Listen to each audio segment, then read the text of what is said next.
102.5 FM, KXSFLP San Francisco, and KXSF.FM. You're tuned in to Spark, informing minds, inspiring ideas, igniting innovation. Let the conversation sink into your soul. This is Kelly Marlowe, host of Spark. Today I'm talking with Gretchen Rubin, the blockbuster-selling author of The Happiness Project and the host of the award-winning podcast Happier with Gretchen Rubin. We will be talking about finding happiness in a pandemic. Thank you for joining me on Spark today, Gretchen. Thank you. I'm so happy to be talking to you. This pandemic is difficult for many people right now. Is it difficult for you? I'm very concerned about the world and about other people and the future. But for me personally, in my own personal life, it has not been tough, I must say. There were a lot of upsides, like having my daughter home from college. I was very sad that she was home from college, but it was also wonderful to have her home from college. And I wasn't doing as much traveling. And on the one hand, I love traveling, but on the other hand, it's kind of nice not to travel. So for me, personally, it has not been terrible. It's worked out for you in the sense that you have had more quality time for what you wouldn't have otherwise. Yes. So I've had less quality time for things I also value, but I have more quality time for other things. So there's kind of upsides and downsides. So there's been no downside? Oh, no, there's been tremendous downside, but I'm just saying, but there has been parts of it that I have enjoyed. If there has been any downside, what's been the most challenging? Well, I'm very accustomed to speaking a lot, and I love to go to new places, and I love to talk to people about the subjects that interest me. And so as much as I love being at home and being at my desk, which I do love, I do really miss getting the chance to meet people and hear face to face what other people are thinking about and what their questions are. Of course, just in my personal life, I'm seeing so few people, and Zoom just doesn't make up for it, as we all know. Yes, it does not. You have written a lot about happiness and finding happiness. What would you suggest for people who are feeling that it is difficult right now? Can they find happiness at this time? I think it's more helpful to think about being as happy as you can be under the circumstances, or if there are ways to be happier. Because I think people can get very caught up in what is happiness? Can I be happy? What would that look like? How can I stay there? What about bliss? What about joy? What about contentment? What about serenity? What about fulfillment?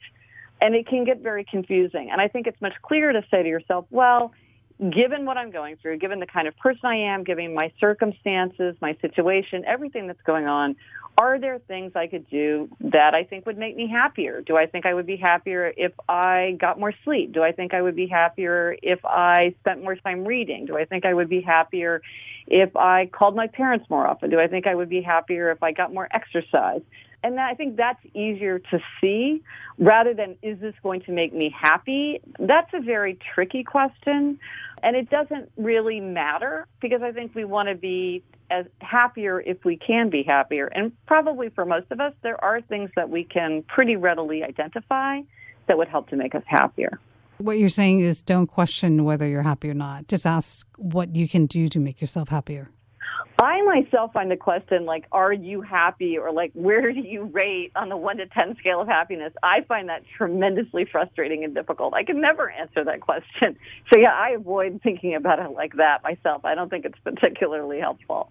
It's, could I be happier? Could I move in the right direction? One of the key challenges is loneliness or lack of connection during this time. Yes. What would you suggest, given that we're in this situation, especially if you're an introvert, right? It's even harder. Yeah, you're exactly right. This is one of the most challenging aspects of our situation. It's funny because there's all different kinds of loneliness, and I think one way some people are lonely is wanting to be alone in a crowd, like wanting to work on their laptop in the middle of a crowded coffee shop, or walk through a museum by yourself, where you sort of get the energy of being around a bunch of people, but you're still also sort of having the experience of being alone. And that's very difficult to do, obviously. I think it's just to really try to work on feeling connected. Zoom is not as good, but it's better than nothing. And so to really make an effort. I think at the beginning of all this, people really were making an effort. I think now maybe sometime, I know for me, I've had to kind of re-up my effort to get my book group to get together by Zoom, or get my high school friends to get together by Zoom, or to make a night, like a date with my husband and another couple friend of ours to get together by Zoom. Those things really do make a difference. And then also, I think, thinking about people who maybe need you to look out for them and reach out to them, because you'll make them happier, but you'll also make yourself happier by connecting with them. And one thing to remember is that people need different technology. And so you may feel much more comfortable with text, but you have to think about the person on the other side. So like, I'm very email focused. I always like to get to connect by email, but a lot of people don't like email. Part of it is to remember to think about what's convenient and comfortable to the person to whom you're reaching out, and not just to stick with what's easiest for yourself. Are you finding that you are being more creative in your interactions or how you're interacting because of the fact that you have to do it through technology? Not really. We're just talking. That's just basically it. Yeah. I haven't come up with anything. I've heard of people doing things like getting dressed up in costume, or having crazy backgrounds, or doing like a family Zoom call with surprise guests, or playing games by Zoom, or doing all kinds of things. And I have done none of that. I just talk to people over Zoom. But that's good. That's helpful. But I do admire people who are stepping up their game even further. Yeah, I would imagine Halloween's going to be a challenge this year, right? It is, right? I can only imagine how creative it will be this Halloween. How are people who are losing their jobs or seeking new opportunity, how can they feel better sense of well-being when they're going through this kind of sense of loss? Any suggestion about mindset? Even before getting to mindset, I would think about the body, because the body, our physical experience always colors our emotional experience. And of course, if you're in a very stressful situation, like losing your job or being worried about your job, it's very easy to not be able to sleep well, and things like that. So the thing to begin with is to really think about your body, because that's really going to help you deal most effectively with the challenges that you're facing. So that's going to sleep at a particular time, waking up at a particular time. If you do it regularly, you'll have much better sleep than if you're just staying up till 2 one night and then going to bed at 10 one night. That's called social jet lag. People can actually be as if they're flying back and forth from the east to west coast, because they're just staying up so late, or there's so much variety. So you want to go to sleep and wake up at more or less the same time. You want to make sure that you eat healthfully. You want to get some exercise. Exercise boosts mood, boosts function, boosts immune function, which we're also focused on. And it also does help you fall asleep and stay asleep, so that if you're having trouble sleeping, exercise will help you. And you want to try to get some exercise, or at least go outside, especially in the early morning light if you can. That has all kinds of important influences on the regulation of the body. And again, you'll get energy, you'll get focus. So if you go for a 20-minute walk first thing in the day, that's a really, really good way to start yourself off on the right track. Another thing to think about is that often action is the antidote to anxiety. And so if you're very anxious about your situation, you might think about what are some concrete steps that I can take? I can update my resume. I can go back through my calendar and make sure that I've remembered everything that I've done. When I'm describing what I've done, I include everything that I can claim that I've worked on, or all the skills that I've shown, so that I can really put my best foot forward. Maybe there's people I want to reconnect with. I need to reach out to my network to sort of let them know what the situation is and see if they have any suggestions or help. One thing that's interesting to recall is that research shows that with something like getting a job, weak ties are often more effective than strong ties, meaning that often opportunities come to us from people who we don't know well, not from the people who do know us well. And that's because the people who know us well probably know more or less what we know. And the people on the outer, the coworker you worked with 5 years ago, but you've always kind of stayed in touch with a little bit, or your cousin, or that neighbor in your old neighborhood who kind of has a similar job to you. These weak ties often are a source of opportunity. And so maybe you want to sit down and just kind of think through, who might be those people? Who can I connect with? Not just the obvious people, but maybe the less obvious people, so that when I'm telling people, well, you know what, I'm on the hunt, and you want to put the word out, you have a long list of people that you can let know. So taking action like that often helps people feel more in control, and that feeling of control very much does support us and help us to feel happier and more effective. So the focus should be on what can you do today to make a difference, or that sense of difference for yourself. Right. What are some concrete actions that you can take? What are you finding as sources of inspiration during this time?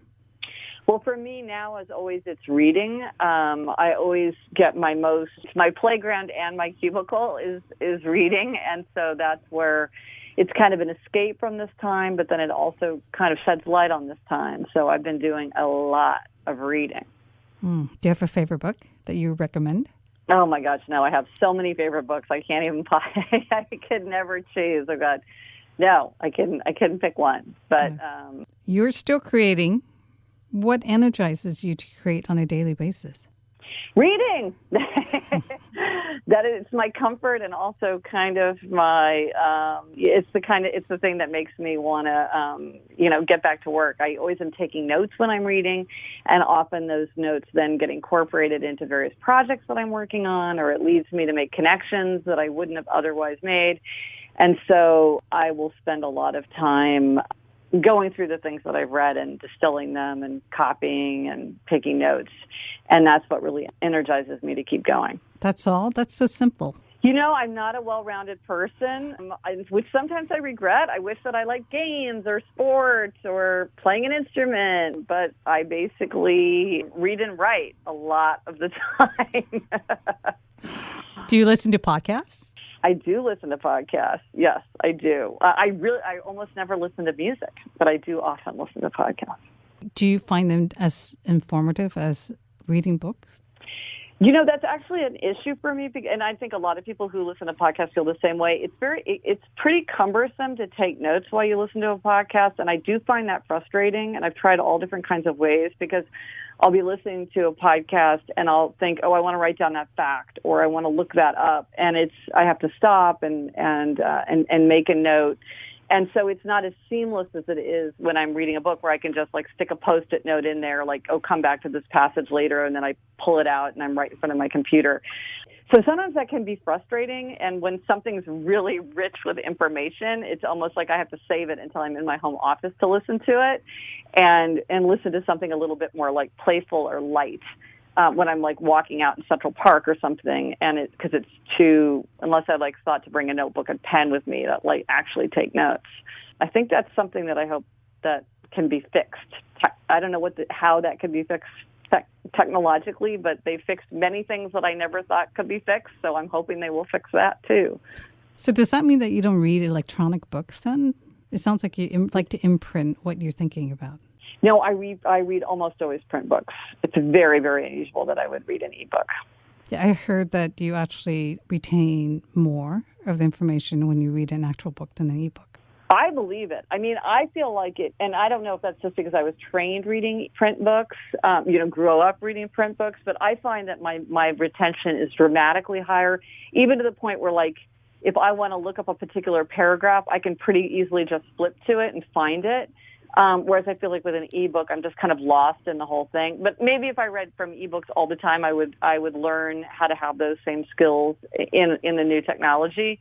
But the way that I take notes and the way that I remember, I really do find that a print book really helps. And just seeing the cover in my hand helps me remember the title and the author name, and it all sticks in my mind much better when I read a print book, which is why I read print books, because almost everything I read, I'm trying to remember it. How do you categorize all the information that you're collecting?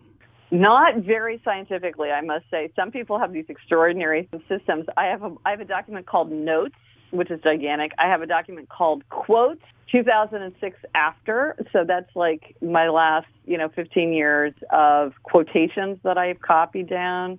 And then I have various documents for different subjects, like for color or for happiness or for habits or for my 4 tendencies framework, or I'm writing a book about the 5 senses. So I have a giant document called 5 senses. Those are huge subject files, but I just put it all there. But then I will often type kind of category next to it. And so if I'm searching by a category, maybe I'm searching for something like selective blindness, or then I could look at it by that phrase, and I often do kind of remember what I'm looking for, and so I it's not that hard for me to find it in my notes. And I find that the kind of unexpected juxtaposition, having everything all mixed up, kind of spurs my creativity. And then when I go to actually write a book and turn all those notes into a book, I have to just sift through it and create an outline that makes sense. And that seems to help me generate new ideas. Just like seeing everything in a hodgepodge, it helps me to think more deeply. It sounds like you have a system that no one else can use. I think that's exactly it. It doesn't seem like it makes that much sense when I describe it, but it works perfectly for me, and I've been using it forever, so I'm sticking to it. What do you do when you lose motivation to create, or you hit bumps in terms of reaching where you want to reach? You know, the way I work, I just keep reading for fun, or I just read about subjects that I'm interested in, and then usually I'll see something I want to take a note on, and I'll copy it out, and that'll give me an idea. And so I don't really run out of process. There's always something that I can be doing, or I can go back and edit something that I'm working on. Editing is very different from writing, and very different from kind of like research. And so I could always go in and just be polishing something, and that's a lot of work too. So, and then that usually kind of gets me back in the groove too, because I'll get back into a subject and think, oh well, you know what, I need to pull in this other discussion here, and then before you know it, I'm writing that. So it sounds like you just go back and get lost in your work versus taking a walk. Usually, but I do have many breaks built into my day, and so I think because I think that sometimes can be true. I'm not the kind of person who works for like 6 hours without getting up. I get up constantly. I go for a walk. This year, I'm going to the Met every day whenever I can. You know, it closed for many months there, but so I have a lot of things that I have to do within my day to give me breaks. What are you instilling in your children about what is important during this pandemic? Well, they're both very resilient, which is great, and they both have really been trying to make the most of it. I have a 10th grader and then a college senior dwell on what is lost, which as a parent, of course, I'm very sad about everything that's not happening. And so I'm just trying to help them stay focused on like, well, what can you do? You know, what would make this time good? Make sure that you are staying connected with friends however you can. Make sure that you're having fun however you can. Make sure that you're going to bed on time, you know, at a reasonable hour, a healthful routine. No, I don't have to, you know, get them out of bed. I don't have to get them online. I don't have to stand over them and make sure they're doing their homework. When I think of the parents of people with younger children, it is so tough. I mean, that is really, really, really tough on so many levels. But my kids are so much older; they're so much more self-sufficient that I don't have to play that role. That's a good place to be. But if you could create a better future post-pandemic, what would it look like? I can't even begin to answer that question in a thoughtful way. This is the great work of mankind, and we have tried and failed so many times to create that utopia. I don't have a ready answer for that one. Do you spend a lot of time imagining things, though? Like imagining possibilities? The future of mankind, if I was the total master of the universe, that I do not spend much time thinking about. That I guess my imagination does not extend that far. I'm thinking more like, why is it that so many people have trouble putting down their phones? How could you help people put down their phones? That's pretty much, I think very much about like the concrete and the day-to-day challenges of people.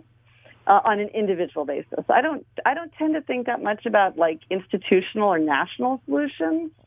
I like to think about the things that an individual could do in their own life. It's not to say that institutions don't matter, organizations don't matter. They matter tremendously. They create the environments for people. They matter tremendously. And many people think about that all the time. It just happens to be that I tend to focus on the individual and kind of the more immediate and concrete. Okay, so wrapping up, the 5 concrete tips that you have for people during this time in creating happiness. One is to connect with other people, and whatever way that is. Maybe you can go for a socially distanced walk. Maybe you can set up a fun Zoom call.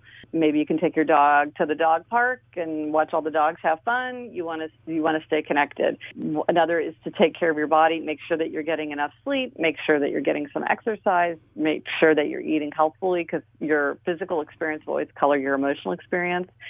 One is try to work on something with a beginning and middle and an end. Like if there's some project you can do where you feel like you can actually do it, whether that's catching up on your photo albums or learning to play a new song on the guitar or cooking more new recipes where it's like, I decided I was going to do this and I did it. That will give you a feeling of energy. One thing that's surprising to me is how many people outer order contributes to inner calm, much more than it should.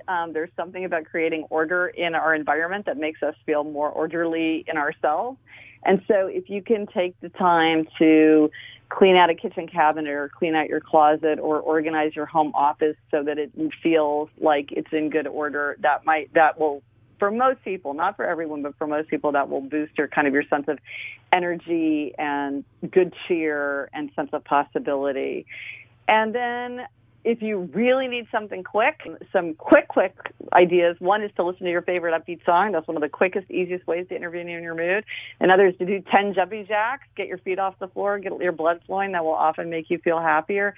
And then do a good deed for someone else, because do good, feel good, it really works. If you do something nice for someone else, they'll feel happier and you will feel happier too. Those are great tips. Thank you for joining me on Spark today, Gretchen. Thank you. Great to talk to you.